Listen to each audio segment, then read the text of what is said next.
Hello and welcome back to the Sanderlanche podcast. We are talking about Mistborn, the Well of Ascension, chapters 20, 21, and 22. I am Joe, and with me as always is... Jaymee. Data. And Dak. That's right. We're talking about these chapters wherein we get to discuss a little bit about the plan. Ellen finally stands up for himself. Tindwyl questions him about whether or not Vin's the right companion for him. We get to see Cett's daughter and Breeze's love affair unfold. And we also get to see Vin test Ham, and she and OreSeur seem to grow a little bit closer. So that is what we'll be talking about today. Hold on to something, everyone. The Sanderlanche is about to begin. Elders, tellers, keepers of the bottom, treasures of the dirt. Russian string, we scribble and we sing and dig for the annals of the earth. And we try to keep a little beauty in the world. All that died, we keep it in our hands. Yep, that's right. We got some some interesting personal stuff happening. I'm curious what you guys think specifically about Breeze and the new girl, and what you think, how much of anything you think was actually going on there. Joe seems to think there's a full-blown love affair happening. But anyway, what did you guys think of these 3 chapters overall? Yeah, again, pretty good chapters. I really enjoyed OreSeur and Vin's bonding in the 3rd chapter. I thought it was nice to actually see them somewhat making good out of their relationship. And yeah, Breeze's relationship out of nowhere was a little bit hilarious, but also quite a predicament I think that they're going to find themselves in there. I didn't see that coming like that. But yeah, some good character development, and Vin's sort of insecurities coming back in. I'm a little bit like, don't be that girl. Please don't be that girl. But which girl? Hold on. Just There's the so many whole, he's changing. What about me? Just like, I sort of hope that doesn't follow her for a really long time. Yeah, she can hang on to things. I don't know. I don't particularly like that, but I still love Vin as a character. I think she's pretty incredible, but I hope her and Ellen can just get through it. He's so in love with her. She just needs to stop questioning it. But I don't want her to become like that relationship's undoing because she's questioning everything, which is a thing that lots of girls do. But yeah, I really hope that sort of doesn't hang around for a really long time. But otherwise, yeah, good chapters. Enjoyed sort of seeing what everyone was up to. Not really any action to speak of, but I don't think it'll be long before we get back into that side of things too. So Vin's thoughts read kind of true to you. I've never been a teenage girl, so I don't know for sure that any of it actually sounds realistic. But I mean, like, as a former teenage girl, yeah, like some of it does, but it's also, and like, you got to remember she's really young, but yeah, she's really young and really traumatized. Yeah, but she's becoming this really confident and skilled person and a really strong character, and I'm just like, please don't go down all this self-doubt path, and like, don't sabotage it. Like, it could go really wrong really quickly if she does, and I just don't sabotage your own relationship. That's not fair. don't do it. And like, super easy to say that from an outsider's perspective. Obviously, when you're in that relationship, it would be really different and difficult. And I mean, look, I've never dated the king either, so Yes, sorry, listeners, I am not a king. Spoiled it. It turns out we're royal, and we're sitting in our own palace right now recording our podcast. No, at best I'm the guy who mops the throne room floor. It's a bit harsh on yourself, but okay. Yeah, I was about to say, at best, jeez. Yeah, I hope she doesn't stick in that sort of mind frame for too long. I hope she comes out of it, really, is, I guess, what I'm trying to say. All right, fair enough.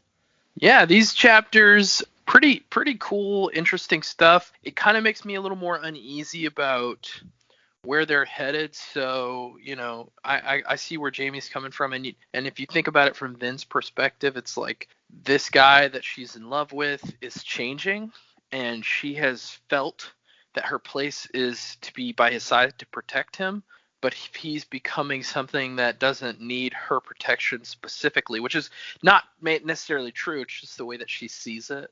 I wonder if that's kind of, it feels like that's where her head is, right? She's like, well, if he doesn't need me to protect him anymore, who's to say he'll need me at all? In which case, maybe like he's going to move on from me, which is obviously not the way that she should be thinking. And based on what the reader knows, Tindwyl asks him about her and basically persuades him to basically confess that he loves her and that he wants to be with her, but she's just not ready to be married. So the reader knows that that's not true. My guess is, based on what we've seen so far, is that the author is going to basically have a love triangle between Vin, Zane, and Elend. That's my guess based on we got an early predicament. Oh yeah, I guess it is an early predicament. Yeah, it seems like there's going to be some kind of love triangle going on between them. She's going to have to choose, because Zane, like in the chapters, especially this go round, you hear it reflected in her head, like his words. It's like, you don't belong with them. They don't understand you. It's like, we understand each other. Basically, he's trying to say, like, we should be together because, they don't understand you, right? It's like the neg hit on move, right? It's like, nobody understands you, but I understand you. So you've got that going on.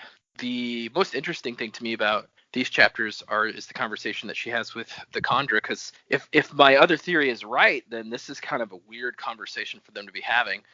Is he trying to ingratiate himself to her? Is he actually feeling these feelings and they're actually having a moment together for real, even if it's not actually OreSeur? So I'd just be interested to know now if my theory is correct, because I don't necessarily think that conversation makes it incorrect. I think it would just make it even more layered and interesting. Interesting. Yeah, I was actually gonna ask you about that, because it kind of puts a different, because we talked about last time, like from his perspective, maybe he would think they were suspecting him, but now from his perspective, if he's being true, then their relationship is very different. Right. Yeah. Which, I mean, knowing that he was under, if he strafs Kandra especially, like he made all of those things where he was basically, without saying it, saying, yes, people have beaten me and treated me terribly, like that definitely could have still happened even if he's not OreSeur, and he could definitely still be talking about himself. But I mean, yeah, you don't doubt that Straff would beat on somebody if he got in the mood. And also the idea of the love triangle is interesting. I do have to say, just my 2 cents, ladies and gentlemen in the audience, if you ever have to make such a choice between a king and a crazy guy who hears voices in his head, my recommendation would be the king. But that's just me.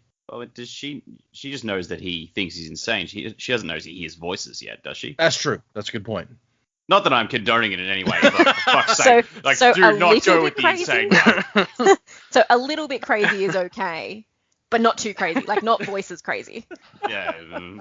If they go around announcing they're insane, they either are or they're trying to, in some way, impress you. Either way, don't go for it. Impress. Yeah. Because every girl loves to hear from a possible beau, I'm insane. You could just see like his Tinder profile or something, and it'd be like, yep, completely crazy. Like, just like you want to get on it. How many people have you met that just do weird shit to try and impress other people, and like they don't realize this? Like, you actually don't have any social skills. People don't want to hear that. It's funny you say that, because I just the other day read a story about the teenage guy in Australia who jumped into a lake to wrestle an alligator to get a tourist's phone number because he was trying to impress her. See? That is not a thing you should do. No, don't do that. No, definitely It didn't work out well for him, except that she agreed to see a movie with him after. Okay. So it fucking worked? It worked in that I think he was also like horribly injured. Like it said the gator or the crocodile or alligator, I don't remember what it was. It bit him. It was in Australia to be a croc. Okay. It was like it held on to him and dragged him for a while, and then was about to go into like its death roll when he poked it in the eye and made it let go, and he got away. So he was pretty injured. It's not worth it. Yeah, it's No. like your choice of wingman was not a good one. Hey, Croc, you want to help me out? He's like, no, I want to kill you, though. Now you guys talking about Tinder profiles, I just really want Zane's to be like, I'm crazy for ... and then it says like Kandra wolfhounds. Voice of God. He just sounds really religious, and then you realize. Sorry, I had to look up that story. He was an 18-year-old from Queensland. Yep, that sounds about right. It sounds right. Probably north. Wow. Yep. Wow. You guys are laying on some thick shade. Yeah, you may want to cut that out. We need to just boost our alienated Australian our listener audience, base. the pointy end of the country. Okay, sorry, Dak. Go ahead. What did you think of the chapters? It's like when I talk about people who live in the Panhandle. No, don't do that. They're horrible human beings, but we don't need to get into it. So I think the conversation between Vin and OreSeur has been my favorite part of this book so far. Yeah, I just like what they were saying to each other and how they were just laying it all out. I just really enjoyed hearing about that. I really hope that it is really OreSeur and the moment was genuine, because I thought, holy shit, these two are just like fucked up, and now they're fucked up together. And I think that might actually be good for the both of them. I no longer think OreSeur is going to betray them. I think there might be a tipping point. This might have been a tipping point for him, and it's like, all right, this girl's all right. So that was the highlight of these chapters for me. I liked all the other stuff, the Elend and Tinwyl stuff. And it's like, look, it's good, but it's like, all right, it's the usual, teach someone to be a king, or teach someone, to be a member of high society. Like, okay, yep, cool. And I get that it's necessary. It's just like, all right, I want to get back to the action. And then seeing Breeze and is it Allrianne? I don't know. Yeah, it's her name's weird. I think in my head I say it Allrianne, but I don't know. Yeah, that could work. Yeah, like that was fairly amusing. I can't wait to see how that shit just throws a rock at that hornet's nest. My immediate thought was just like, now if this was a Song of Ice and Fire, everyone in this room would be going, sweet, we just got ourselves a hostage. But no one was saying it here. I'm just like, God damn it, you guys are too nice to be in politics. And I don't even remember who it was, but someone says it, and they're like, Vin's like, what, really? He's like, someone had to say it. I think I missed that. Almost sure that conversation happened. Could have been in my mind, I guess.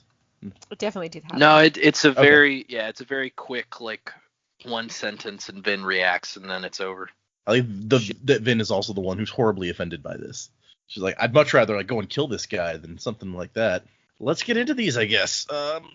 The first epigraph is maybe the longest one that we've had, actually, and it's not really all that informative. He's like, after a few years, he started to notice the signs, and he says, I am a Terrace Worldbringer, after all. I think we've heard the term Worldbringer maybe once before in here. Yeah, we've definitely caught that before. And he's just like, but we're not all religious. Some, such as myself, are more interested in other topics. You notice he doesn't say anything about he wants to know if trees can talk. He's like, I'm not gonna sound stupid the question, Quan. But he says that he couldn't help but become more interested in the anticipation, capital A, as Alendi seemed to fit the signs so well. Ooh. The question I've gotten from these epigraphs is he's basically just found this dude in the street and started hanging around with him. He gave him a job, and then it's like, you know what? You could be God. You could be the prophesied one. You might be Harry Potter. And the guy's just like, dude, I'm just here to make some money. Yeah. Well, no, apparently when he finds out, he like perpetuates the myth himself. That's what we found out earlier. Well, eventually. Yeah, that's a fair point. Do you think even at like 30, they're still calling Harry the boy who lived? He's like, hey, I'm a man now. I felt like probably by the end of the book, where he manages to kill Voldemort and stuff, that he went from being the boy who lived to like being Harry Potter, the guy who offed Voldemort. So the man who killed. Yeah, something like that. The Dark that. Lord. Yeah. Well, he was the boy who lived, then the chosen one, and then I guess the hero. I guess it depends what people remember him for. Because, I mean, people still think of Macaulay Culkin as the Home Alone kid, even though he's 40. Yeah. In a much bigger sense, aren't we all the boys who lived, if you're a boy? Well, I'm about to say, Jamie's not a boy who lived. That's not fair. No, who's our listener refers to it as Other Girl? Yeah, Other Girl. Yeah, that's all right. Just ignore Other Girl over here. It's fine. Yeah, Thanks, email guy. Primary girl, that Other Girl. I remember that guy. You guys are talking about Jackson, right? Yeah, Jackson. Something like that. Good old Jefferson. Fred. Whatever. So the chapter starts with everyone sitting around trying to convince Ellen that maybe this isn't such a good idea after all, which I thought we'd settled this. I guess they're talking about specifically him going into Straff's camp at this point, but we decided Ellen was going to go and start playing everybody. I feel like to argue the details of it now is kind of pointless, but maybe that's just me. He thinks that he can play his dad. Nobody else is confident in that. But then again, he knows his dad better than any of them, so really he's probably the best source for how that might go. Plus, he's right. He has spent a lifetime being rather underestimated by his father, so his father is still continuing to do that. We know that. His dad's already shown his hand in that sense. It's probably easy for Straff to believe, too, that he would come crawling back to him for help. Like, that's what Straff wants to happen. So to have Ellen do that, he's going to be like, he's playing into my cunning plan. He do exactly what I knew he'd do, because he doesn't actually give Ellen enough credit to, one, run anything successfully, and two, actually think for himself. So, that's Straff is going to just really be like, yes, this is working. That's what he wants to believe. Yep. So, God, as soon as you said that thing about the cunning plan, all I heard in my head was like, his real name is Straff Brannigan. My failure son is coming back to give me the city. Send wave after wave of my own men at them. Right, man? Zane is Kiff. You suck. You suck. Oh, Zane as Kiff. Now I want to see that. The element of surprise. Surprise. Surprise. I have to see if this fan art exists. Excuse me for one moment. Yes. I've created another monster. Mistborn Zane as Kiff. No. Yeah. Oh, that could be your Instagram post. if it existed, absolutely. It doesn't seem to exist. Although when you search for Zane and Mistborn, there's an awful lot of Zane and who I assume is Ellen in like weird semi-romantic looking poses. Ugh. That's some nasty popular... slash fiction. Yeah. It's incest. Yeah. That's anyway, what it is. I'm just assuming that's who the other guy is from what I'm seeing, but Straff meets Vin for the first time, and he's like, Vin, this is real velour. Have you ever felt real velour? Do you want some more of the champagne? Straff is now forever going to be Zap Brannigan. Fry Ellen. Yeah, I guess so. Oh, that totally fits him from the last book, especially, and it's sad that it does. No good, it's full of steam. Okay. But Ellen, in a very unfry-like moment, is like, I'm afraid this isn't a discussion. I've made my decision, and shuts down the conversation because it's no longer being productive. That's a Fry moment. That's when he says, I'll be whatever I want to do. Be whatever I want. Okay, sure. Yep. I'll buy that. And Vin doesn't think that the crew is going to take that, and yet they do, which Ellen's instantly like, oh, wow, Tindwell's right. If I act like this, then they will respect me. Although it doesn't stop him from, I like... tell people to shut the hell up. I shut the hell up. Yeah, when you're the king, sometimes that works. Apparently. Yeah. It doesn't stop Ellen from continuing to argue, like, a page later where he's like, now, see, you're being unfair, and going back into the same kind of speech patterns that she's tried to train out of him at this point. So then he immediately turns around. Vin catches him. It's like he's doing the fist clenching thing, and then later on Tindwell says, "Will you stop doing that?" You gotta stop it. Stop that, dude. It's like they're on the same page here. And then he realizes the way to get everybody even more on board with the plan is to be like, "Hey, I will take some protection. I'll introduce my dad to my girlfriend." And everyone's like, "Oh, okay now." Having Vin along makes this much safer. Which, to be fair, yeah. I agree. I don't know why you wouldn't have planned to take her in the first place. I think they just assumed that he would not let anyone other than Ellen in. He fears for his life. Heart full of neutralness. Okay. Neutrality. So, yeah, and Vin, yeah, towards the end of the scene is where Vin starts to think the thoughts that we were talking about, where she's like... doesn't he deserve a woman that he can feel like he can protect? And why am I thinking about our relationship so much lately? I never used to do that. And then here's Zane's kind of voice saying you don't belong with them and so on. He's insidiously put these thoughts in her head. And then Ellen brushes off the assembly to be like, hey, I don't have time for counterfeit coins. I made an assembly so they can handle this kind of stuff. Seriously. What do they need me to for every little thing? Which just immediately set alarm bells off in my head. It's like, oh god, that's got to be important. like somehow this is going to wind up being like a crucial part of the story. What is about these coins that is going to fuck everything up for the world? Oh, about the coins. I thought you meant like brushing off the assembly and not paying attention to them was going to be, but the coins, interesting.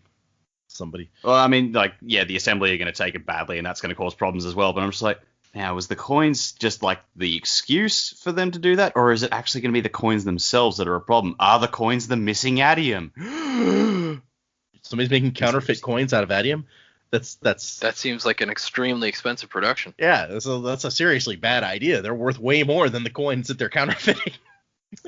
Yeah, no one's going to be looking for the coins, and this is their way of just disseminating them so like they're everywhere. Like someone's deliberately trying to cause anarchy. So you're saying if I want to Would actually be a counterfeit really money, clever plan. I can use gold, and then no wait. People will gladly take your Well, because counterfeit unless you were money if it turns out to be gold. Mistborn, like you wouldn't have a use for it. You wouldn't know if it's a coin. You wouldn't necessarily know that it's That's a fair made point. of something else. It actually would be a really clever way to hide it. Brandon Sanderson, he doesn't drop things like that and have them go nowhere. Like, I agree with you, Duck. Yeah, I think it's going to come back. Yeah. Interesting. One book and you guys are already like, I know how he does this stuff. Okay. Well, it's like, what's that trope where people bite the coin to make sure it's real? Like someone's going to hand a Mistborn like one of these Atium coins, they bite it just to make sure it's like the real silver or whatever the metal's meant to be, and then all of a sudden they just go, whoa, what the fuck? Okay. Fair enough. Counterfeit coins, we're going to put that up on the board. We're going to pin it up there on Dak's list of like, are these things going to come back? Because he had those characters from the last book that he wanted to see if any of them showed back up again. We'll put coins on the list. Alrighty. In the annotations, it's kind of just more of what we've been saying, where it's like we get to see her that Zane already has his fingers on Vin's emotions. She's beginning to question and doubt. This, however, isn't a quick change. You should realize that all these questions were already there inside of her. Not only is she a teenage girl and living during an emotionally volatile part of her life, but she grew up learning to distrust and fear betrayal. Though she's getting better, old worries are still there, and even a little bit of scratching at them reveals them again. She never had to confront these things. Falling in with the crew and learning to trust was actually easy in the last book because Kelsier was there to make sure everything worked out right, and Vin was always underneath the watchful care of Sazed. Now she's having to face these things directly. Plus, there's the added push you get out of Zane is a Mistborn. He can do the emotional allomancy, and Vin might not notice. Yeah, she didn't have her copper on. Yeah, she's not expecting it from Zane. Like she's expecting like the dancing and the fighting and all the iron and steel. Like she's not expecting. Oh, by the way, I'm gonna breeze you for a minute. I'm gonna breeze you. That's the new verb. Okay. Can't help it. I've gotten attached with that asshole. He's not really an asshole. Well, he's not. We find out more about that in these chapters too, don't we? Mm-hmm. But the part that worries me in this chapter is the next part where he pawns off the assemblies, like I'll talk to them later, and then they're like, but what about this meeting that you're having? Wouldn't that like mean that you give up your power over the assembly to not give up the city? And he's like, oh no, this isn't an official parlay. This is an informal meeting. So my previous thing will stand. And I was like, I feel like that's stretching it, and maybe they will take issue with this. Yeah, but that's me. Also dangerous. At the end, towards the end of the meeting, Vin turns her attention to once again trying to figure out who the spy is. I almost said traitor, but that's not really. I've been watching like Among Us, and it's a whole thing. So she starts trying to read allomancy around people, and she does catch that Breeze is allomancing. He's breezing, as Dak said. Yep. And she's never gotten quite down what Marsh said about how, you might even be able to sense when people are, what emotion they're trying to soothe, or even when they're running low on their metals. Maybe she hasn't practiced quite enough on that. But she tries out Duralumin with her, what is it? Oh, it's bronze, because she's sensing him. I was trying to remember what Breeze burns, but that's not relevant. So. Yeah, it's like the lessons from Marsh. Well, she didn't get many of those, unless we missed some in the year. Yeah, but it's like there's like one metal he can teach her on. Right. And it works. She picks up that Breeze is soothing anxiety, nervousness, insecurity, worry from Elend as they're having this conversation. Even as he's making sarcastic comments and arguing with Elend, he's helping Elend be more confident. I did really love that moment. I'm just like, oh, wow. bluster and bullshit. Is he even realizing he's doing this? He's actually just like, I want you to win, so I'm going to make you feel good about yourself. Oh. And this is. I mean, yes, it's making Ellen feel good about himself, but also it's in everybody's best interest that Ellen is confident. So well, yes, it's like, you know what? I'm just going to do this and make sure that happens. But I think it gives Vin a bit of reassurance too, that she's like, okay, Ellen is changing, but also Breeze is helping him. It's not a case of he doesn't need me. It's there's a little bit of a push in that direction as well. And I like how she goes so far as to even think it's like Breeze never made sense in the crew to me because he was like more selfish and manipulative than these other guys. But now I kind of get it. He's not like what he's trying to show everyone. He's trying to hide how good a guy he is. So that's kind of fun. The booster gold of the team. But also, like, you think like Vin, he can't affect Vin's emotions. But there are other people, even though they're Allomancers on the crew, that he can affect and influence as well. Mm-hmm. So it's like, how much of that was he already doing in the crew, even in the last book? So I thought that was a really interesting perspective. Yeah. I mean, he talked about even in the last book how he's we saw examples of him just nudging people slightly all the time. He's doing it almost constantly. So maybe he spent that entire time just making the entire crew feel better about what they were doing. What a guy. See, he's still a jerk on the outside, but right. I mean, I think this gives us insight to kind of what we already knew, and Vin calls it out here. It's like she'd always thought Breeze was kind of a strange choice for the crew, but now she can see why he was chosen. It's like at heart, even though he's got this kind of weird pompous exterior, at heart he's obviously a really good dude. And he's constantly trying to help his friends, even without them knowing it. Yep. So Kelsier knew what he was doing, is what we learned here when he recruited this dude. Yeah. And everyone leaves after the meeting, and Tindwell's like, "You are an embarrassment," when he asks how he did in that meeting. And Ellen's just like, "So you like to say," and starts cleaning up. And she's like, "Stop that! You're a king. Kings don't clean." Then they have an argument about like the nature of ruling people, where he's like, a king should lead by consent of the citizens, and she's like, no, you have to be the person who makes decisions, and you look for advice, but you're in charge.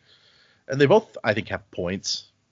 And he tells her, oh, okay, so I have to make she wants him to make Cam call him Your Majesty, which he's like, I think that's not going to go over real well. He's not big on authority.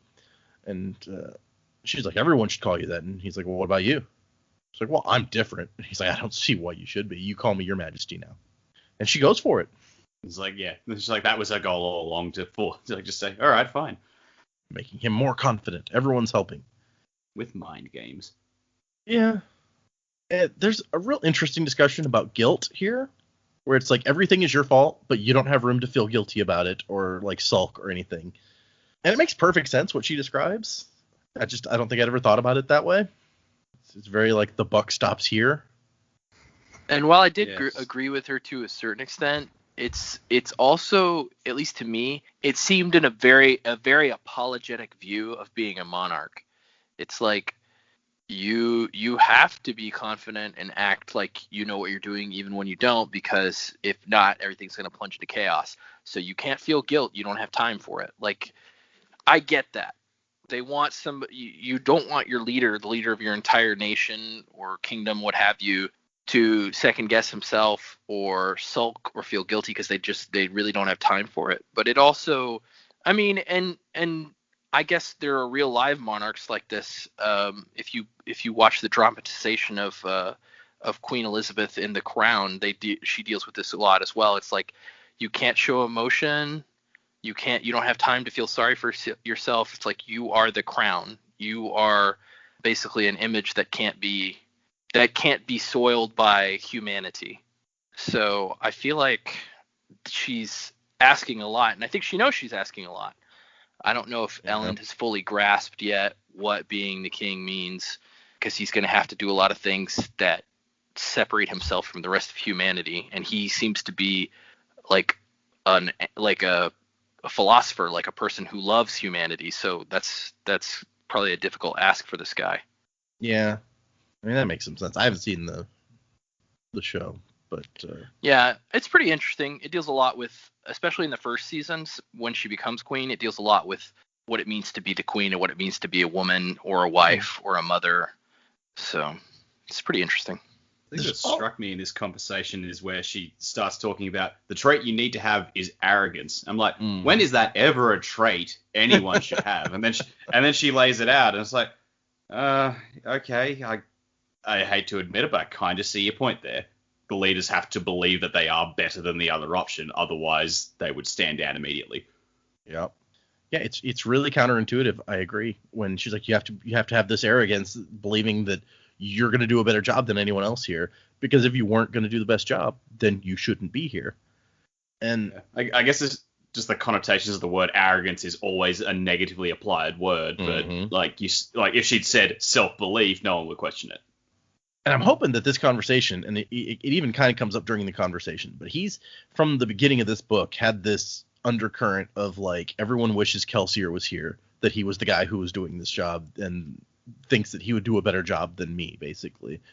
But this conversation is like, you can't think that. You're not allowed at this point to be like, oh, if only Kelsier was here instead, he's the one everybody wants and he would do a better job. You have to think that you are the person who needs to be here and can do this job. And that attitude alone, if he can land it, I think is going to really help him. And then we switch to, tell me, why haven't you married the young girl? He says that's a personal question, and she says good. Which, yeah, okay. And they have a funny little exchange about women and how he's like, Vin isn't like other women, and she's like, yeah, that's all of them. You don't know that many women, apparently. And she says that, if you want to look good in front of these people, you have to look better. You can't be seen having a mistress or whatever. You need to look like you're taking this stuff seriously. And it comes down to, because he doesn't know why she won't marry him. She's like, well, maybe you need somebody else. And he's like, no, you shut your mouth. You do not get to say bad things about Vin.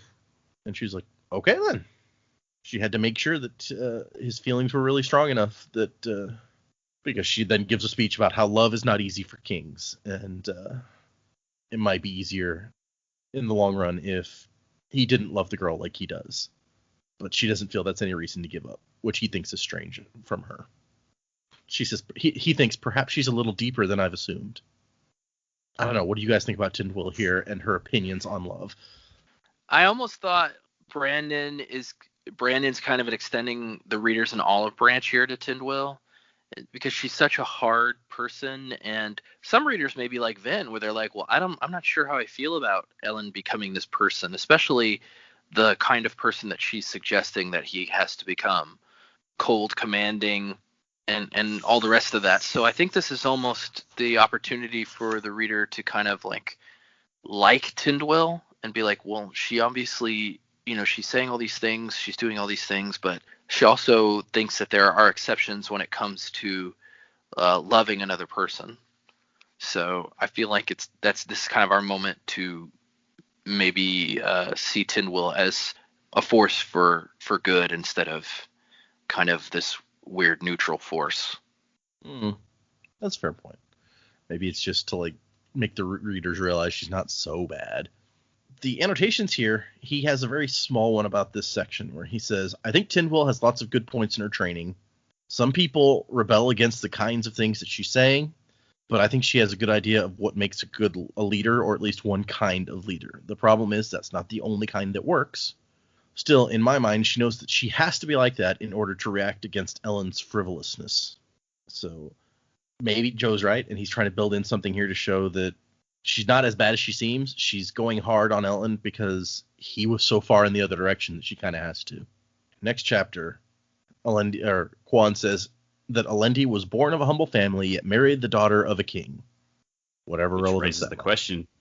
Well, does Alendi have descendants still around somewhere? Did Rashek try and hunt them down and kill them after he killed Alendi? Or, like, does Alendi still have blood relatives out there?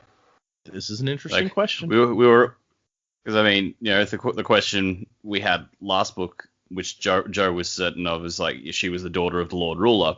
Like, she wasn't Rashek's daughter, but she could be a descendant of the guy who was meant to have the power. Maybe. Red string, tinfoil hat. Oh, I skipped at the end that Jaymee shows up and says that Lord Cett's daughter has shown up and she's looking for Breeze. Sorry, that's an important thing as we go into the next chapter. But no, you have a really good point. And it's actually, I don't know if anyone remembers this, but this line is related to a line from the last book in the logbook where Alendi is wondering, he's like, do I really, what proof do we really have that I'm this prophesied person? He says, my several marriages could give me a bloodless bond to the world's kings, in quotes, if you look at it the right way. So. Oh, I had forgotten that. He's had several marriages. At least one of them, we find out from Quan, is to the daughter of a king. Which I feel like he's kind of misleading us here, where he's like, my several marriages could give me the quote-unquote bloodless bond to the world's kings. Which is like, well, I guess, yeah, if you married a lot of women, then you're in a lot of different kingdoms, then you kind of... But no, at least one of them was actually the daughter of a king. So that is definitely a bond to one of the kings of the world. You kind of underplayed that one, Alendi. Maybe you just like, I'm going to be the hero of ages. What are kings to a god? I mean, at this point, I don't know that he... I don't know that he doesn't seem to have much idea about what's going to happen at the Well of Ascension. So I don't know if they see him as like a godlike figure. In fact, I think he even talks about wanting to like retire afterwards and go live somewhere warm. So he definitely didn't expect to become Emperor of the World. Yeah, true. And we meet Allrianne Cett. I don't know. What do you guys think of this? What a pink... Vin calls her like a pink powder puff or something here in a little bit. But she's something. She's a sweet, naive girl who should not be in the middle of a fucking battle camp. Like, I agree with her. What the fuck was her dad thinking? Oh, hold on. Before this discussion, I absolutely have to read this annotation. Because this is some behind-the-scenes stuff that never actually comes out in this book. So, Brandon says, the truth is that yes, indeed, Cett caught Breeze in bed with his daughter. In Breeze's defense, she kind of snuck in herself when he was sleeping and snuggled up to him. However, that was not why Cett chased Breeze out of his camp. You'll find out more about that later. Oh. So, okay. What do you guys think of this girl? Well, good guy Breeze, trying to just do his thing, and this girl somehow is infatuated with him. What you gonna do? She does seem to like him a lot in this chapter. And we start out with, who is it? Who says it? Ellen says, it looks like you were right about Breeze and Cett's daughter, Ham, and Ham is like dumbfounded. Like, I didn't... What? I love that. It's cute because... When is Ham ever lost for words? It's true. He's like, I didn't expect to be right. And she hugs Breeze, and he has to be like, maybe you should introduce yourself to the king. King over here. Allrianne Cett, daughter of Lord Ashweather Cett, king of the Western Dominance. And she has run away from her dad's camp because it's so uncomfortable. She rarely had fresh water, and she couldn't take a decent bath without the fear of peeping soldiers. Hadn't had a good conversation in weeks and before Breeze showed up. You're right that she shouldn't be in this camp, judging from what we hear here, but I also find it hard to feel terribly sorry for her. I don't know. Until we know more about her, I'm just like, look, you might not be the brightest bulb, but yeah, like, in the grand scheme of things, should not be in an army camp. In fact, that's probably more of a reason to not be in an army camp. Mm-hmm. Yeah. So Breeze thinks she's pretty intelligent. He does say that. She says she had to see Breeze again. He was so charming and so wonderful. I wouldn't have expected Father to understand a man such as he. Laying it on a bit thick. And Ham is just lapping this up in the background. It's like, Father drove him away. Because? Ham is like, you are never living this down. Ham is like, oh, good, it's my birthday. And so Ellen gives her some rooms, and they have a little talk where everyone starts laughing at Breeze, and he's like, I fail to see the levity in this situation. Sure, this is going to make Cett more determined to kill us than before, and they just can't stop laughing. Ham's like, seeing you hugged by that courtly fluff cake. And I think Dockson's response is my favorite, where he's like, I'm not accustomed to you being the one to bring us a problem of this nature, Breeze. Honestly, I thought that we would be able to avoid unplanned female attachments now that Kel is gone. Which that just makes me want to hear more about Kelsier and Doxson's history. I assume this must be before he married Mare, when unplanned female attachments show up. I guess you could call. You know, the guy's probably lonely after his wife died. You know. I don't think we saw it. Well, who knows? You could call Vin, I suppose, an unplanned female attachment, but not quite the same way. Well, he doesn't specify romantic, so right. But it was Doxson that led Kelsier to Vin anyway. That's true. So he planned a little bit of it at least. Yep. Vin comes in and says, "What was that pink thing I just passed in the hallway?" And Breeze corrects her that it was red, and she says, "Close enough." It's just such a weird exchange where she doesn't know colors or something. I don't know. And Breeze says that they'll probably have to get a new pastry chef or have desserts ordered in because Allrianne is very particular about her pastries. Okay. We skipped the bit where, like, when she's in the court, Ellen's listening to her, just like, I think I'm gonna need a drink. We're gonna need a drink for this, for sure. Lots of drinks. Breeze is gonna need many. Yep. Breeze always has a cup of wine in his hand, though. It's fine. I think now Breeze is gonna need something stronger. And so, all right, Spook's been making moonshine. Let's go. Spook Shine, the best in town. Spook Shine.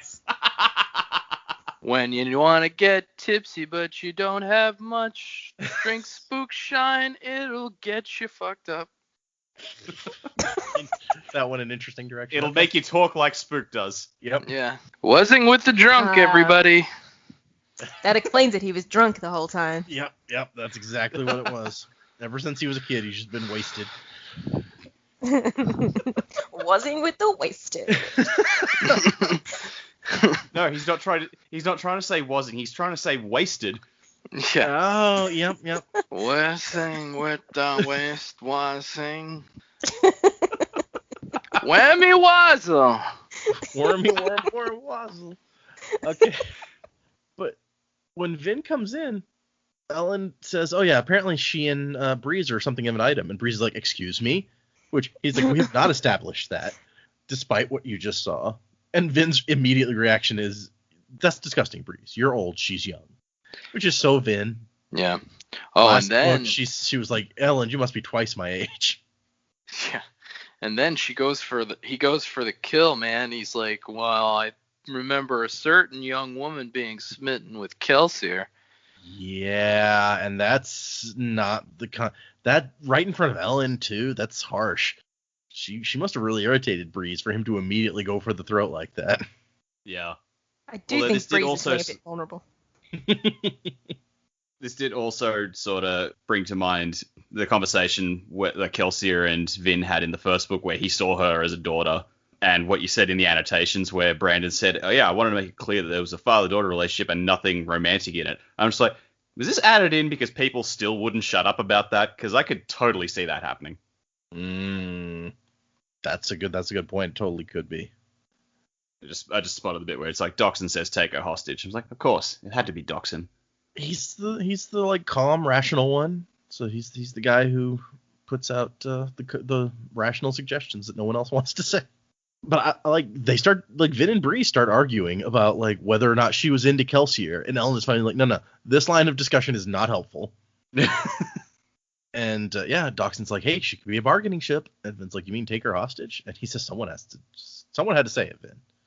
But Ham points out rightly that it's not really a hostage if she came and asked to come and hang out with you. Well, while that's true, like you could still hold her there and like, you know, make threats to the sort of a hostage. It's kind of like hostages just look, she just walked up and jumped in. We're not going to ignore that opportunity. Look, I captured her. It was super hard. I don't know. That's just the very Lannister thing to do. It's like, well, the person came up and just willingly came to us. Doesn't mean we can't do what we want with them. Fair point. And so they're worried about what reaction Cett will have to this. And Breeze is like, well, but shouldn't we take her feelings into account? Which, yeah, okay, Breeze, you like the girl. I get it. And everyone looks to Ellen to make a decision, which he's kind of shocked by. He's like, wait, when did this happen? Oh, right, I'm king. Okay, I guess I'll decide. And he says, okay, she can stay. Maybe we'll have to use her later, but for now, let's wait on making that decision. And I told you guys last week, this is a pretty short chapter, and it really is. We've gotten to the end of it, except that Breeze looks relieved that Allrianne will be staying. So whether she snuck into his bed or not. He totally kind of likes her, it seems like. Also, if he felt that her crush on him was totally out of the question, he could have done something about it. Mm-hmm. So he obviously likes her if he's let it get that far. Well, and he argues with Vin when she says you're old and she's young. He's like, I'm not that old, and she's not that young. So, yeah. I see you there, Breeze. Vin's like, she looks like she's 12. That is just the most... Like, everyone says that when you're talking about like someone young who you've seen grown up. It's like, you can't be that old. You're like 12. It's always 12. I don't think I'd ever noticed that, but I think you're right. Never 13. Always 12. Always 12, because then they're not a teenager. I guess that makes sense. That does make sense. So our final epigraph is, he could trade words with the finest of philosophers and had an impressive memory, nearly as good even as my own, yet was not argumentative. So at this point, he's just like throwing Alendi facts at us with these last two. To what purpose? Who knows? Dear diary, Alendi does not reciprocate my crush. Well, and you have to remember, he's apparently pounding this into like a big sheet of metal, which can't be super easy. So he has to think all of these things are relevant in some way. Yep. I mean, you have to be really naturally long-winded to be long-winded while pounding stuff into metal. And it was a big sheet, though. Who knows? It could be very, very long. We don't know how small his writing was on this giant sheet of metal. That doesn't make the effort less. Yeah. It might actually make the effort more, depending on what you're using to write with. Yep. So anyway, Vin's out in the mists, thinking stuff through, and kind of following Ham. And she has OreSeur howl so that it surprises Ham, and he kind of spins around and instinctively flares pewter so that she can sense that he's doing it and figure out that he's not the Kandra.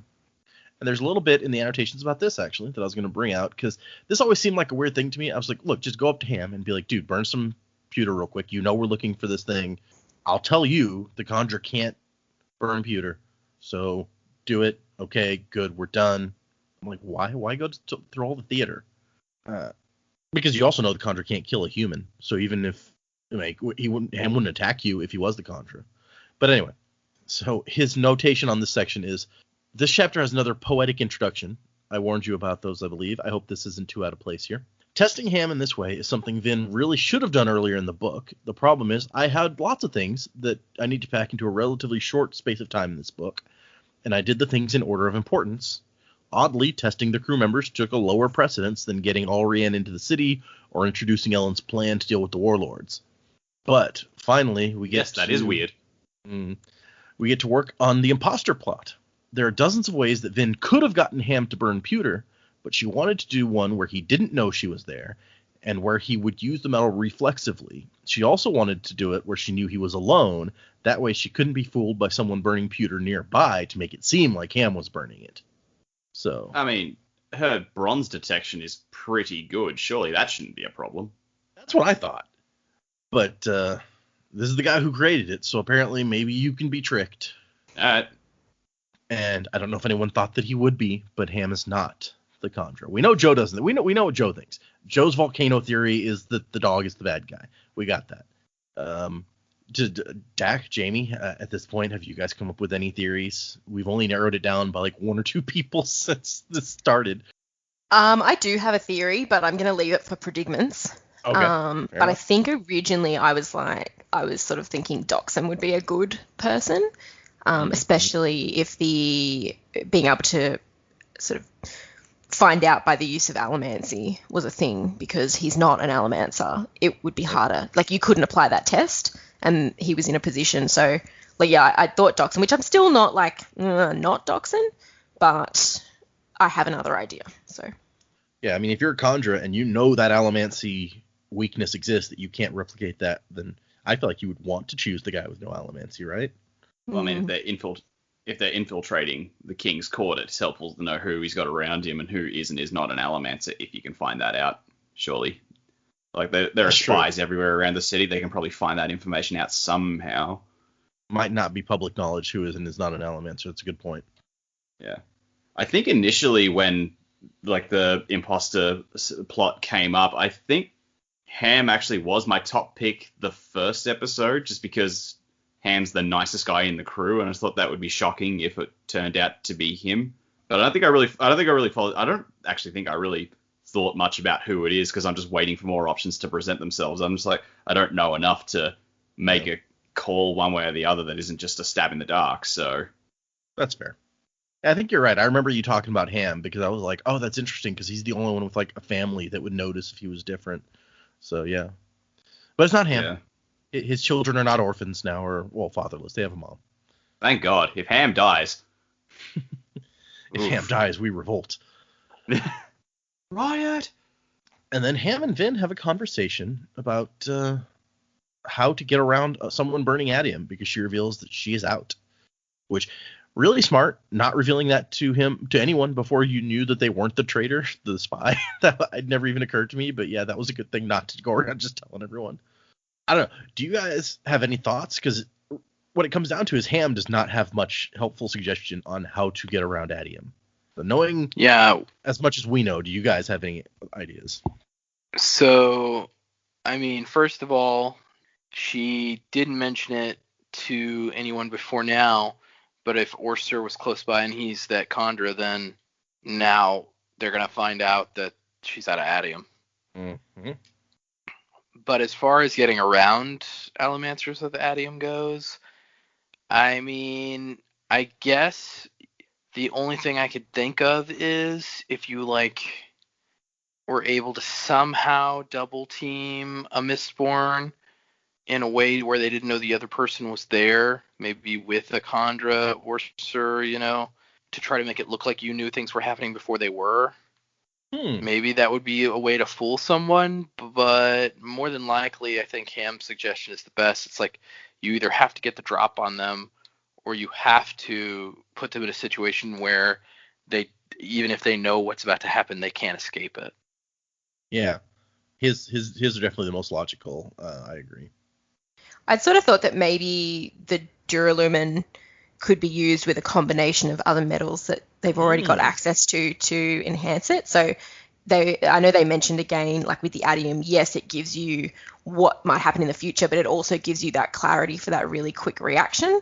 And I think it's when they burn tin, because it's really sharpening their senses. And I know Vin's used it before, if she's a bit disoriented or something, to sort of pull herself back together.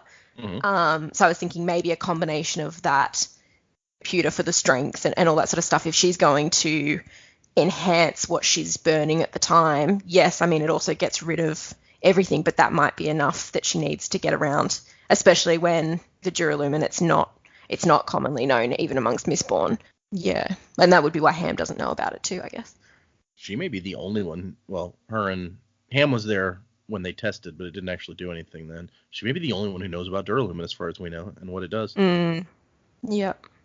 Yeah, has she told anyone? No, I don't think so. We haven't seen her tell anyone since she discovered what it did. Not even OreSeur knows that, I don't think.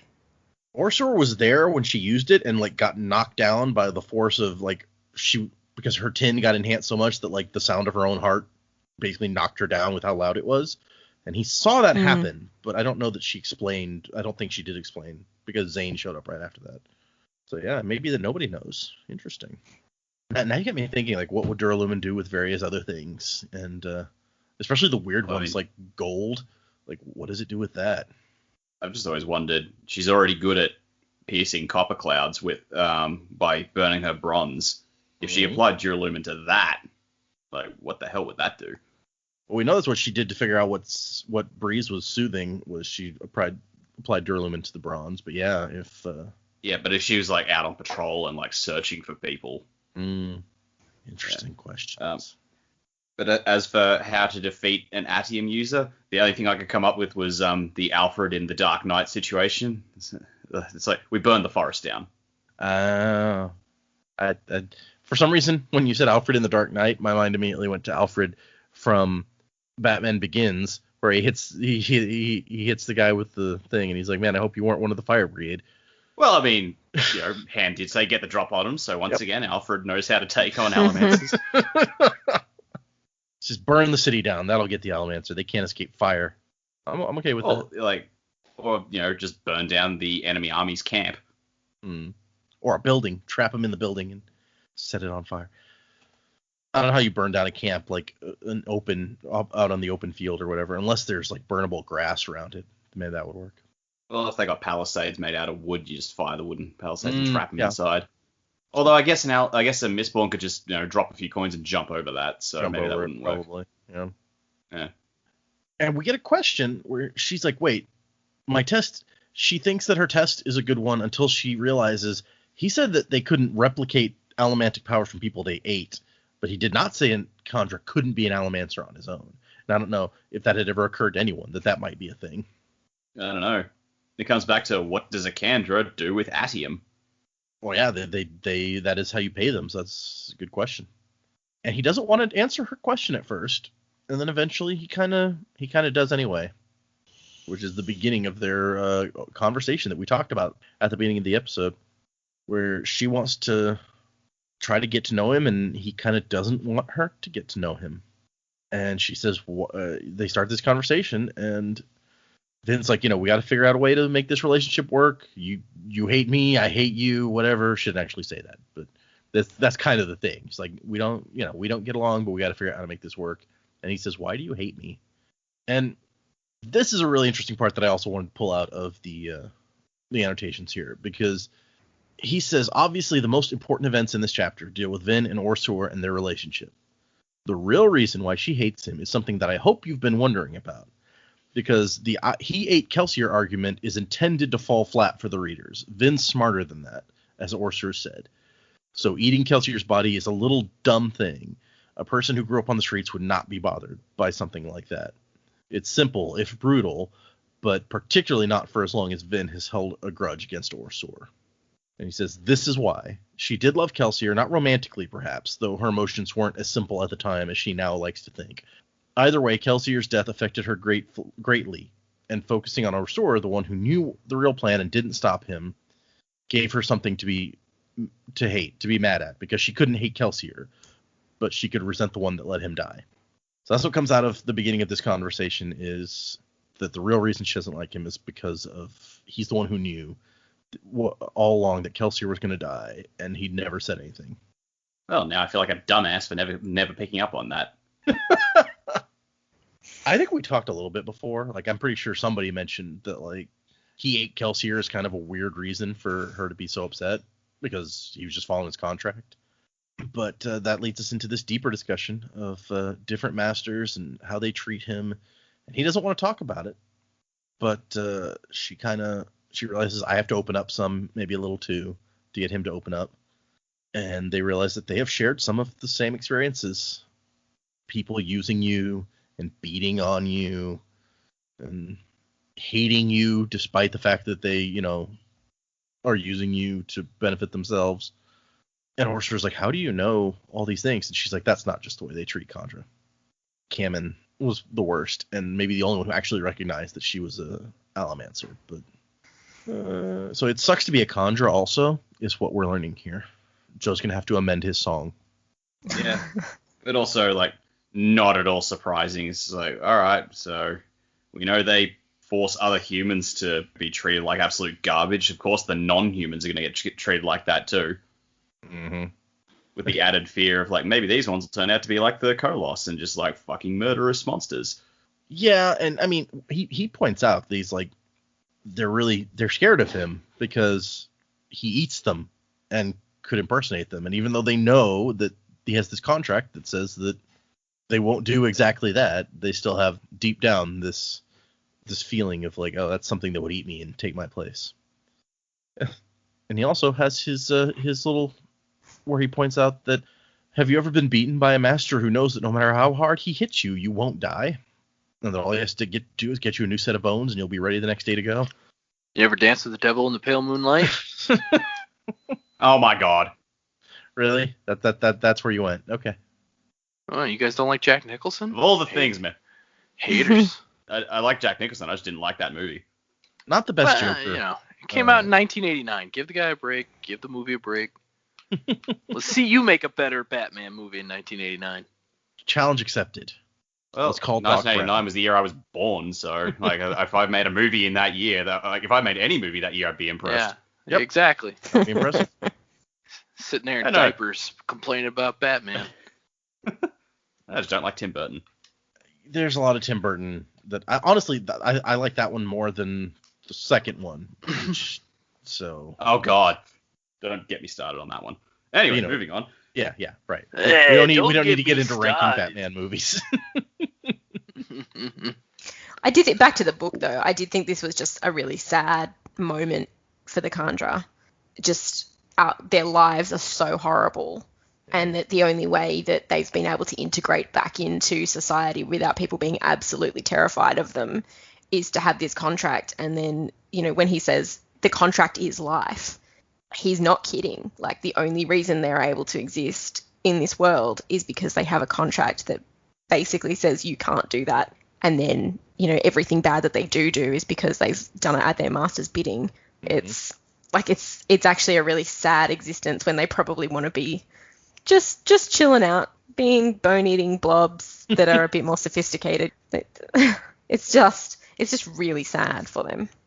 Well, yeah, and he even points out that he's like, your people have legends about us, like the mysteries that steal your shape.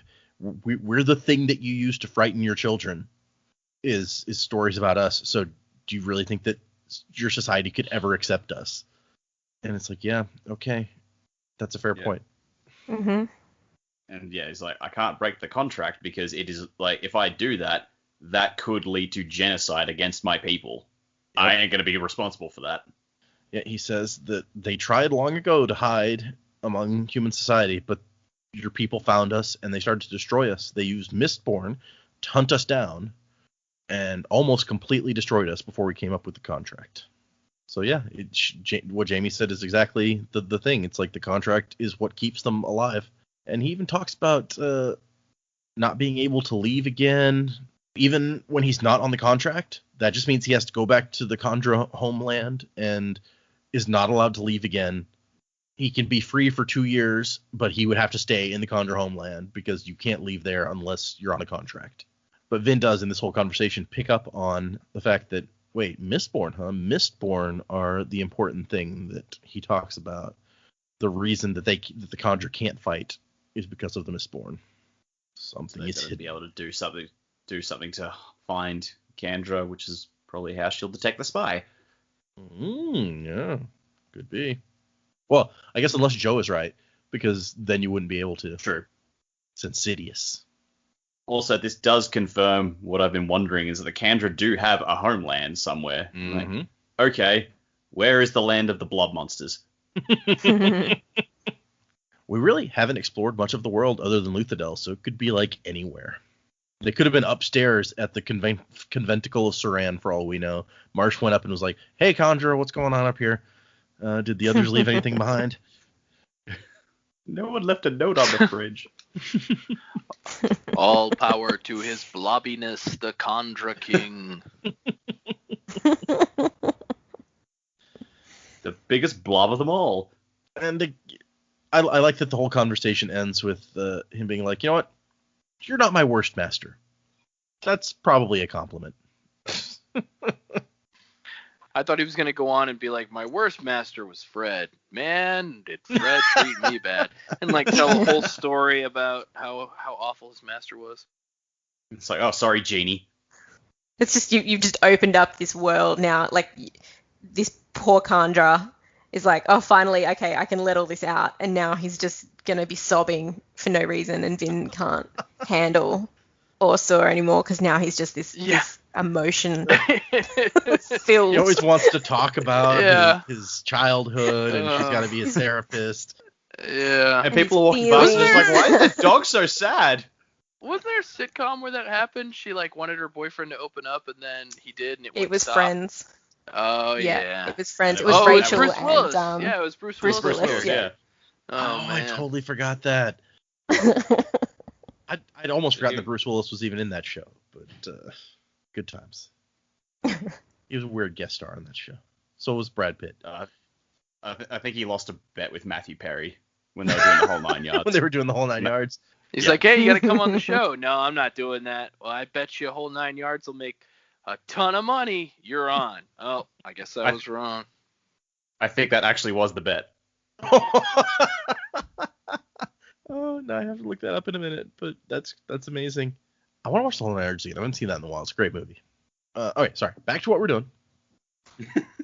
Vince, I mean, really, I think I agree with Dak that this is one of the better kind of moments in the book so far, is finally seeing these two open up and start building a relationship with each other. It's really nice after what we've seen of them so far.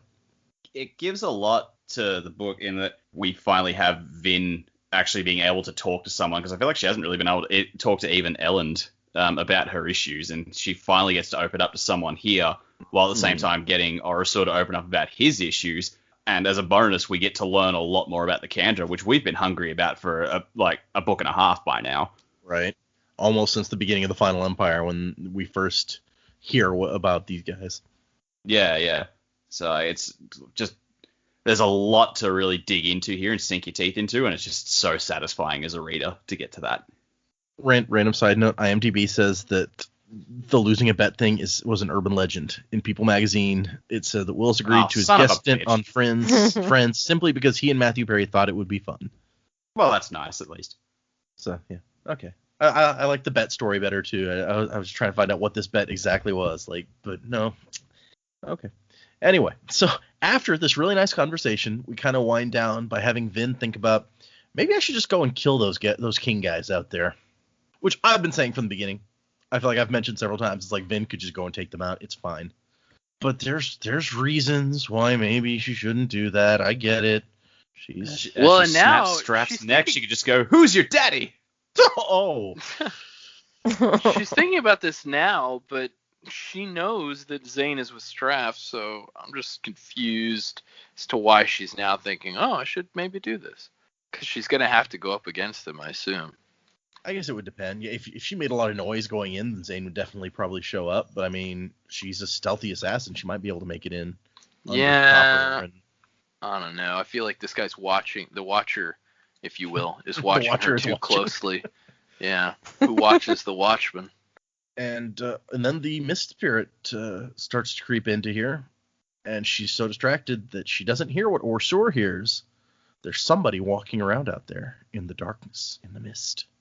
And it turns out it's Sazed. So that's good. And Sazed is out there wandering around like, I was wondering how long it was going to take you to find me. I'm just out here like waiting for you. And he says, I have news of a rather disconcerting nature. And she says, what is it? And he says, problems, Lady Vin. Problems and troubles. So that is the end of our 3 chapters. Sazed has made it back. I don't know if anyone wasn't expecting him to be back this soon, but he made it to town, I guess. So, any last thoughts about Sazed or about these chapters before we get into predicaments? Well, I'm just really glad that Sazed made it back. He did make it back quicker than I thought, and I'm really excited to see what they do now that they're going to have the information about the Kolos army. Yep. Feels like the band's finally all back together. Maybe something cool will happen. We may have to do that in predicaments. Like, what do you guys think that they're going to do with this new information? Haven't got that far yet. Okay, well, let's get into it. Predicaments section. Predictions for what is going to happen. I'm going to elect somebody. Joe, you can go first. What do you got for us? Oh, I got to go first, huh? Okay. So, predictions. So, kind of to keep on that same path, I hope that the conversation, even if it's not really OreSeur, I hope the conversation between she and that Kandra was genuine. I hope that she and he, even if he ends up being a spy, maybe he does a double turn, a double cross, because he's building up a relationship with her, and which I know they saying the contract is life and he can't disobey his contract. So if he's really under contract with somebody else, pretending to be under her contract, then that's kind of a weird area to get into, because I don't know how that would work for his contract. It's like, because if he's spying on her as per his contract with somebody else, I don't know what the ramifications are for him. But yeah, I hope that's a genuine conversation, even if it's not actually OreSeur and she having it. So I'd be interested to see where that's going. I really want Sazed to take Vin out of Luthadel. I want her to go on an adventure. Like we've been saying, it's like we kind of feel trapped in Luthadel right now because they're being besieged, and it's just kind of a weird deal, you know. Even though pretty much the entire book in the last book took place in Luthadel, it's almost like there was more freedom in that last book than we're feeling now, even though they were all working in secret. You don't feel trapped because they didn't feel trapped. Right, exactly. We were in the same place. Yeah. So I'm really hoping that Sazed takes her on a whirlwind adventure up north. I really want to see the Terrace land. I hope before the end of this series we get to. I predict. I'm going to just say it's going to happen. I hope. I predict we'll get to see Terrace possibly, and maybe even stumble into the land of the Kandra. My guess is that it's also up north. Maybe past Terrace. I don't know. I was gonna say, you think they hang out together like the Kandra and the Terrace, or buddy? Nah, I think because Alendi, his first encounter with these mist creatures was up past that north area, so maybe that's where the mist wraiths, the Kandra, also hang out, are up in the far north. So I predict we'll get to see those maybe eventually. That'd be great. And I still predict that this plan is not going to go super great. I don't know how this conversation is going to go with Straff, but my guess is things are not going to go Ellen's way. I like what Jaymee and Dak mentioned about the coins thing maybe being a bigger deal. So I'm excited. I'm excited to see where things go. I feel like when I got to this point, I was very excited to see what happens in this meeting with Straff. Like Ellen talking to his dad again for the first time, and Vin being there. Like, Vin does not seem like the kind to take some shit off his dad. So I was really excited for that personally. But anyway, Jaymee, your turn. What do you have for us? So I am really looking forward to the story that's unfolding in the epigraphs. I think we actually got a name for I think it's the prophecy, the anticipation. Yep. So I think now that Sazed is back, and obviously he's piecing together that there's the problems with the mist beings. He's going to talk to Vin about it. They're going to talk about not Alendi, Quan's writings from the conventicle. I think we're going to start to hear more about that now, especially now that we've given it a name as well. So I think, it won't be very long till we find out about what the prophecy actually was, and we'll be able to start piecing together maybe who we think the prophecy is really talking about. And there's little hints unfolding in there, so I'm really excited to see what comes there. I don't so much have a prediction at this point on who I think the prophecy is about, but I think we will start to be predicting those sorts of things. My main prediction for this time, I'm really concerned what OreSeur is hiding about the Kandra. Like, he was we believe he's very open in this last chapter that we read, and starting to piece things together there, but he's always really reluctant to answer questions about what they can and can't do with allomancy. And then Vin raises the question, do they have allomantic powers? I sort of thought, can they mimic the powers? Can they mimic the pulses or something? So is it possible that Vin could actually sense that, and maybe their pulses are a bit different because she's more finely tuned to it? Maybe she'll be able to figure out who it is based on that. But I just don't feel like it's going to be, even though OreSeur is saying, yep, your plan will work, I'm not convinced that it's going to be that simple. I have a question, actually. Can the Kandra survive without bones? Like, what do they become? Can they just shed their bones and be a mist blob?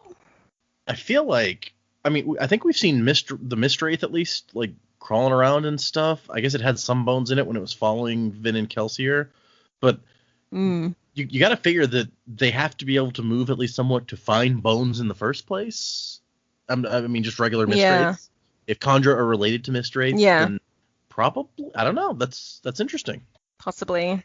So, well, depending on how that works, my thoughts are we've got Zane filling Vin with why are you playing their games, filling her head with a whole bunch of uncertainty, questioning everything. we've got these freshly shed bones, I'm starting to think that maybe there actually isn't an imposter at this time, that when the bones were found, but now there's that whole feeling of who do we trust? There is an imposter, which would actually be a really clever move from Straff or Cett or someone to go, you know what, there's not actually, let's create distrust and let's break down your team from inside. If a Kandra could get in there, shed the bones. Well, no, they were freshly shed though. So there is a Kandra, but maybe he didn't take a body straight away. My other question is, how the hell did Pink Puff get in with no one seeing, like no one's pointed it out?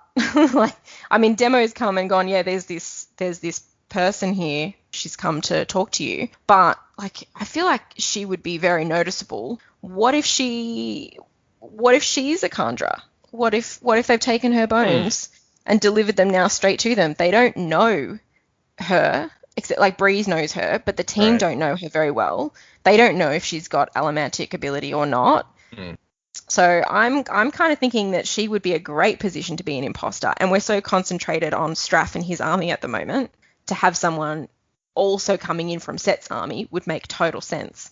That's really interesting. So if I guess he told us the bones were freshly shed, but that doesn't necessarily mean they were shed there. I guess if for example, someone in Cett's army, Cett has his own Kandra, he says, okay, I'm going to give you a new body, which at the very least we know that they can throw out one set of bones and move over and eat a new set of bones. So they must be somewhat mobile to do that. But so say he's like, here, leave your body, I give you a new body. They take those bones and quickly somehow sneak them into the palace within a few hours of them being shed. Then it could look like a freshly shed set of bones, right? Yep. And then that's actually really interesting, because if you then send in Allrianne or whatever, and this is really your spy, they're looking for a spy who they know must have been there before she got there, right? Yep. So it's like, exactly. Oh, maybe this is someone that we can trust because we know she's not the spy, or at least not that kind of spy. Ooh. And Bree says she's really intelligent as well, even though she's coming across as this absolute ditz.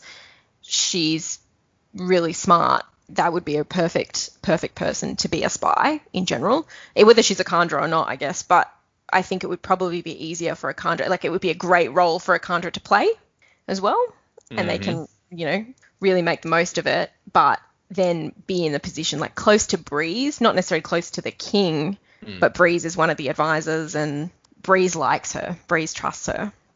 So I think that would be an excellent position for an imposter, especially if they go, you know what, we're going to keep this one hostage, or let's hang on to her until we absolutely need to use her. It's now their choice to keep her around, not necessarily her choice to be there. So, interesting. Yes, that's my theory for this week. That one's very well thought out once again. I like that.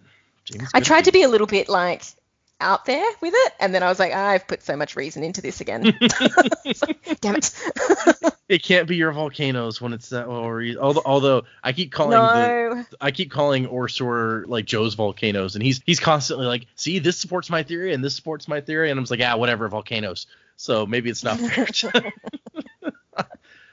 Okay, Dak, what do you got? I don't really have too much beyond the super obvious ones that, Sazed is back, so he's going to tell Vin about the mists, and she's going to want to know all about that. I think Sazed is now finally going to have the time to read Quan's entire board, and I think that there's probably going to be something hidden on there, which is going to lead them to go to the well. I think, because it's something to do with how the epigraphs are all building up. It's going to talk about more stuff of what went down at the well, and they're just like, all right, we need to go there and figure this shit out. So I think that's what's going to lead them up that way. I think Allrianne is a spy. I don't think she's a Kandra, but I do think that she's not quite as ditzy as she lets on, because there's got to be some reason Daddy brought her to the war. It just blows my mind that they would have someone who's just very light and fluffy and wants nothing but pastries to bring to a war effort. So I think that's a persona that she's putting on, and she is ideally placed to be Cett's spy in the capital. Maybe she's Cett's Yeah. Mistborn. So you're going to have Vin, you're going to have Pink Puff, and you're Ooh. going to have Zane fight it out. Or As the just random thought. It might not be that he wanted to bring her for a reason. It might be there was a reason he did not want to leave her behind. Also true. Mm. Now that you say that she could be a Mistborn, I think the bad guy in Kick-Ass was Red Mist, and so now I think, oh, cool, Yep. Pink Mist. That's her name now. She wasn't even really wearing pink. Breeze said that it was red, but Vin calls it pink. Yeah, Pink Puff, Pink Mist. There we go. Plus, yeah, we're already like confused about how to pronounce her name, so Pink Mist. That's nice and easy. That is easy to pronounce. You're not wrong. But yeah, as I don't really have much else to predict. As I said, like this chapter has convinced me to backflip on what I've been harping on about for several chapters now. I no longer think OreSeur is going to turn out to be a traitor. In fact, now I'm actually thinking the add-in will run out or the contract will expire or whatever, because we still don't know how long that's got to last. But Right. over time, he's going to feel like Vin's actually not so bad, so he might just say, you know what, you're not the only one who had a lot to learn about friendship, and I've learned. I thought I was teaching you, but really you were teaching me. Aww. There was two footprints in the sand, and now there's just one. It's when you carried me. Yeah, I get it. Is it? Yeah. The dog prince disappeared. The dog prince. Yep. My best friend, my best friend, the bone-eating dog blob monster. Yeah. Weekends with OreSeur. Weekend at the Lord Rulers. Sorry, I was trying to think of somebody dead for Weekend at Bernie's, but I couldn't. Yeah. Get okay. It's like, sorry, like just the one last addendum. It's like, because that's the thing we keep overlooking. We assume Vin, potentially Sazed. I think we've thrown Marsh out there as well. We don't know who else would travel up to the well. Like, well, if Vin leaves, OreSeur's going to follow. So, you know, that'll be a nice little road trip. The Mistborn girl, the Terraceman, and the dog. Maybe Allrianne will go and keep them company, and they can eat pastries. We got to do. Well, she doesn't make the pastries. She takes them. That's a fair point. Yeah, she'll bring her pastry chef along. Pastries. Just dial up Uber Eats and I need some pastry. No, we want the road trip movie to start. Everyone's waiting for it. Okay. Start singing "Moving Right Along" from the Muppets. So this week, one email is what we got. It is from Angela, although she notes in the signature, not the one that has written in before. So new Angela. Hi, new Angela. Okay. Hi, new Angela.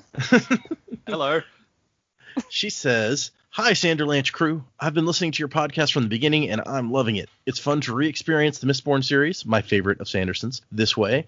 The predicaments and random references to other shows and books have me laughing most of the time. The best part is when someone gets a prediction right, and bonus points when it's one that they think is a throwaway. I still haven't decided if I'm particularly unobservant, since many of the twists that Dak, Jaymee, and Joe have predicted are things that I never saw coming, or if I didn't see them coming because the Mistborn series was my first experience with epic fantasy. Some of the crew have clearly read other epic fantasy, so maybe they are just more familiar with the tropes and the ways to turn them on their head than I was. That may be true. I'm trying to remember. I don't know if I've read any other fantasy or much other fantasy like this before the Mistborn, but that was many, many years ago. So This would probably be my first sort of big epic fantasy book as well. But I think the thing that really gives us that ability to start predicting things is because we are dissecting in such small chunks and we're looking for things too. Whereas I think if we were to sit down and just read the book cover to cover, a lot of it you wouldn't be thinking about it so much. You would just continue reading it and just be absorbed in the story. So yeah, I think that's probably why we're picking things up. I think some things are probably more designed to draw your attention to think about them. Like the Who's the Traitor plot is kind of out there for you to be like, oh, hey, let's see if we can figure out who the traitor is along with Vin, while other things are more in the background.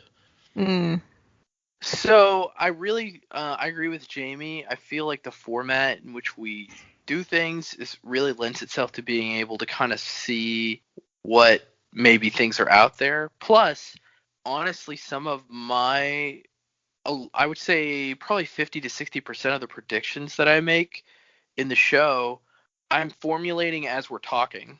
So not only are we taking these books kind of piece by piece, but we're also, because of the medium in which we're doing it, I think we're also kind of feeding off each other's ideas to come up with some of our more interesting theories or more thought out theories.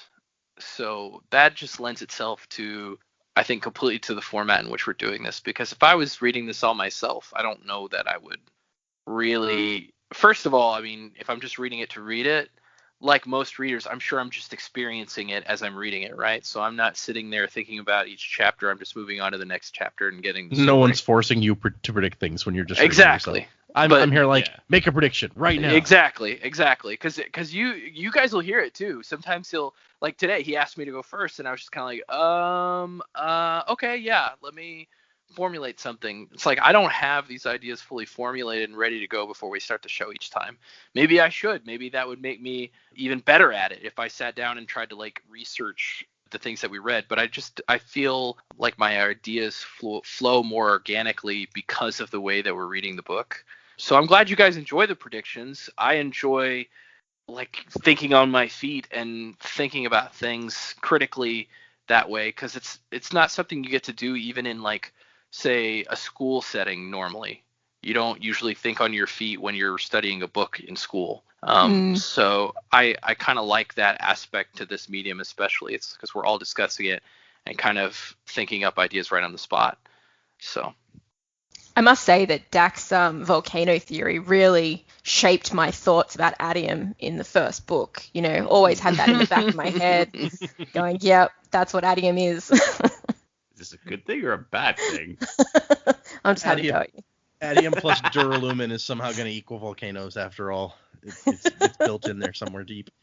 Well, Brandon Sanderson, if you're listening, again, in one of your future books.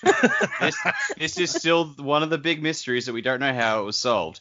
So, like, before the Lord Ruler came about, the sky was yellow. The sun was yellow, the sky was blue. The sky was yellow and the sun was blue. That would be fun. Jesus. But yeah, it's like, and then he did something, and then the sky was covered with ash. Where'd the ash come from? The volcanoes. The volcanoes were caused somehow. They weren't naturally there. Or if they were, then they were dormant and weren't, blanketing everything in ash. So there is a reason I went for fucking volcanoes, goddammit. Maybe it's, your version of the Big Bang. There was Atium only, and then boom, everything was there. It's all there in black and white, folks. If you're not on board with the volcano train, it's really your own fault. Why more red string, damn it? Tie it to the pictures on the wall. Make it happen. Okay. So the rest of her email Sorry, New Angela. Email. Yeah, I love that the crew has no idea if or when predictions will come true. The episode today amused me, not because there was discussion or speculation on something that doesn't happen in the Mistborn set, but it's a thing in the next group of Mistborn books, and I'm looking forward to seeing the reactions when we get there. I'm going to have to go back and listen to the episode before last again, because I'm not sure which bit she's touched on there. But and then I feel like that might have been the episode where we talked about gunslingers with like elemental powers. I remember we talked about that. Could be. And then so she has this is the best paragraph because it's about B, obviously. So she says, Data, I'm super impressed with your poker face when the predictions come in and your ability to discuss the book while seemingly not giving anything away. It cracks me up when you say something that foreshadows or does give away something, but the crew has no idea. Today's episode had one of those in there, and it wasn't even for this series. I hope you read this part. No. Your sigh or sound of frustration is perfect, because her next sentence is, I hope you read this part on the show, because I know if I was in the crew's shoes, it would drive me crazy trying to figure out what you said and how long it's going to take to find out what you were talking about. Yes, our cluelessness is amusing to you people. Yes, we're clueless as always. I think we all just need to smoke a J and calm down. And then she ends with "wasing to the time of next." Angela, not the one that is written in before. Thank you, Angela. You're awesome. Thank you for embracing our sign off. Yeah. Yes. Good email. Great. It might amuse you to know Dak and I listen back to the podcast in the car when we're together, and often we hear the episodes where I think we're probably maybe 4 weeks behind where we're actually recording. So we'll hear our theories again and things that Data said, and we go, oh damn it, he was baiting us. We've learnt things since and going, oh my god.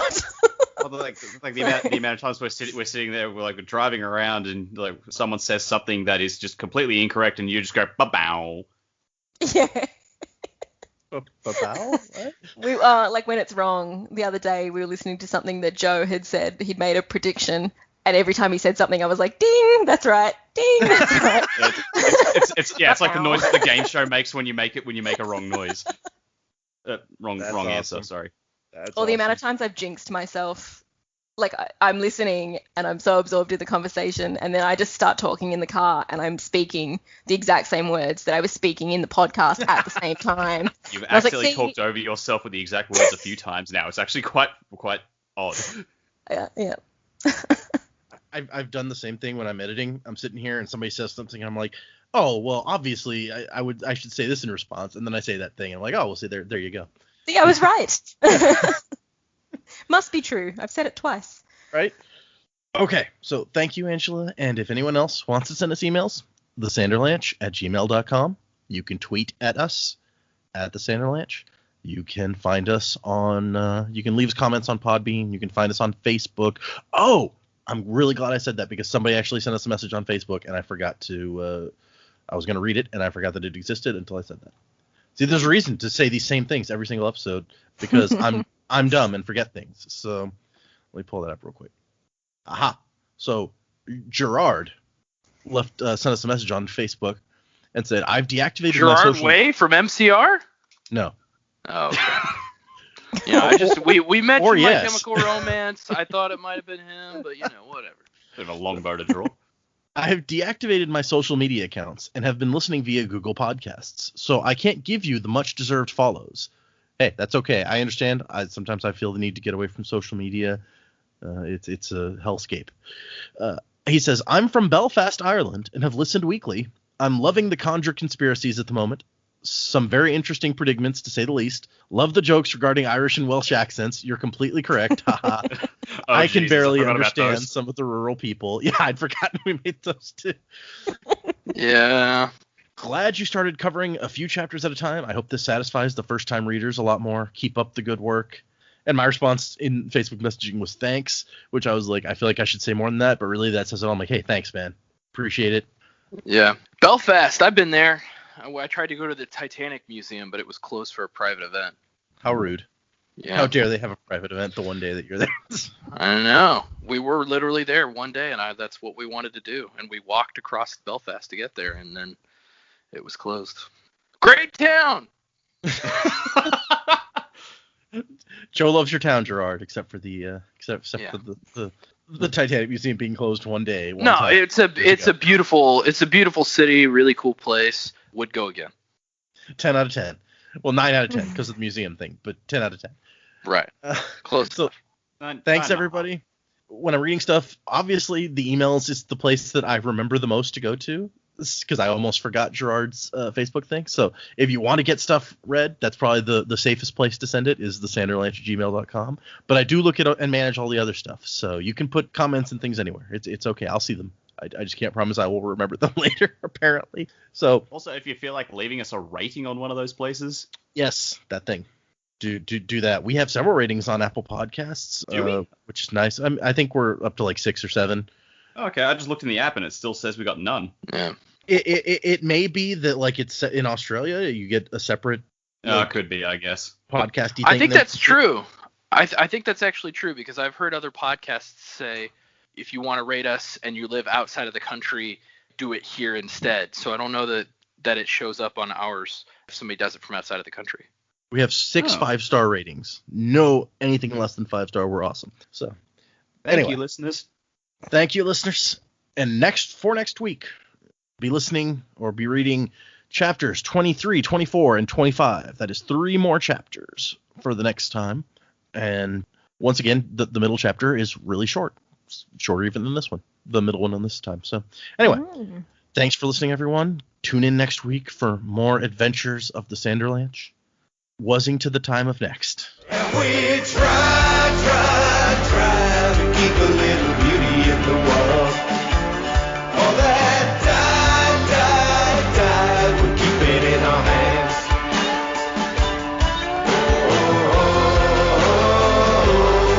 we are the maiden voice. We are the endless tellers. Oh, keep it in our hands.